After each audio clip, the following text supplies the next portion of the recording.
Hello. আসসালামু আলাইকুম। জি, ওয়ালাইকুম আসসালাম। তো আপনি এখন তাহলে একটু বলেন আসলে যে আসিফ মাহমুদ সজীব ভুঁইয়া যে উপদেশটা, মানে এই আচ্ছা, বিষয়টা কি? আপনাকে আমি আপনাকে সব ক্লিয়ারলি বলছি। এর বিষয় ওর সাথে আমার একটা রিলেশন ছিল। হুম। হ্যাঁ, সো এনি হাউ যে কোনো কারণে আই ডোন্ট নো, মানে হঠাৎ করে আমাকে উইদাউট কোনো রিজনই আমাকে ব্লক করে দিয়েছে। এখন কেন ব্লক করছে সেটা আমাকে বলে না, রিজনটাও আমাকে বলে না, আমি জানিও না যে কেন ব্লক করেছে বা আমি কি করেছি। সো মাঝে মাঝে মানে যখন ওকে মনে পড়ে তো আমি ওকে মেসেজ দিই, দ্যাটস ইট, নাথিং এলস। তো আপনার নাম তো সায়মা, তাই না? জি। জি। তো মানে মানে কতদিনের সম্পর্ক ছিল আপনার সাথে তার? এটা অলমোস্ট প্রায় 1.5 বছর প্লাস ছিল রিলেশন, বাট এখন আমাদের মধ্যে কোনো রিলেশন নেই, যেহেতু ও আমার সাথে কন্ট্যাক্ট করছে না, যোগাযোগ করছে না। তো ওর মতো আছে, আমি আমার মতো আছি।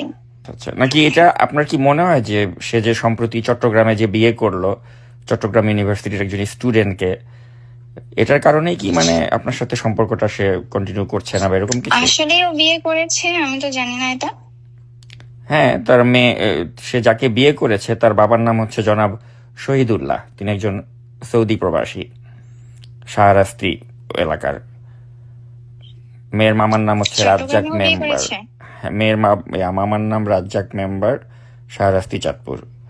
এবং বিয়েতে 10 জনের মতো উপস্থিত ছিল। আর এটা হচ্ছে আচ্ছা গিয়ে জুন জুন মাসের ঘটনা আর কি। এটা হচ্ছে জুন মাসের, সম্ভবত জুন মাসের 10 তারিখের দিকে সে বিয়ে করেছে। তাহলে কি জুনের 10 তারিখের পরে কি মানে আপনাকে সে অ্যাভয়েড করা শুরু করলো?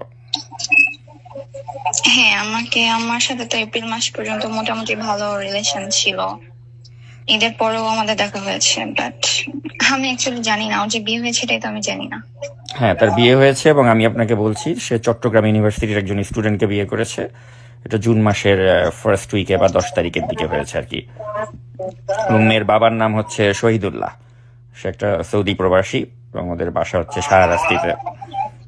আর মেয়ের মামার নাম রাজ্জাক মেম্বার। আচ্ছা, না অ্যাকচুয়ালি ওর সাথে আমার যে কন্ট্রাক্ট থেকে পেয়েছি, মানে আমার কাছে ওর যে দুইটা কন্ট্রাক্ট থেকে আমাকে আমাকে হোয়াটসঅ্যাপ থেকে ব্লক করা। সো আমি কখন নাম্বারে কন্ট্যাক্ট করে ট্রাই করিনি। ও ড্রাইভার সাথে যোগাযোগ করার চেষ্টা করেছি, ও ড্রাইভারকে হয়তো আমার মেসেজে রিপ্লাই দিতে নিষেধ করে দিচ্ছে, জানি না। সো যাক, যদি কেউ কাউকে ঠকায় ভালো থাকে, বলার কিছু নেই। কি করার আছে এখন বলেন? আমি তো অ্যাকচুয়ালি এখন যদিও বিয়ে করে ফেলে, ইন কেস অফ বিয়ে করে ফেলে, সেক্ষেত্রে তো আমি ওর বিরুদ্ধে যে কিছু করতে পারবো না।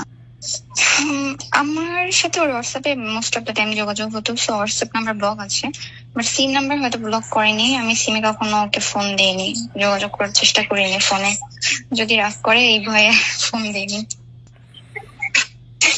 ও যে খুব বাজে একটা লোক সেটা আমি ভালো করে জানি।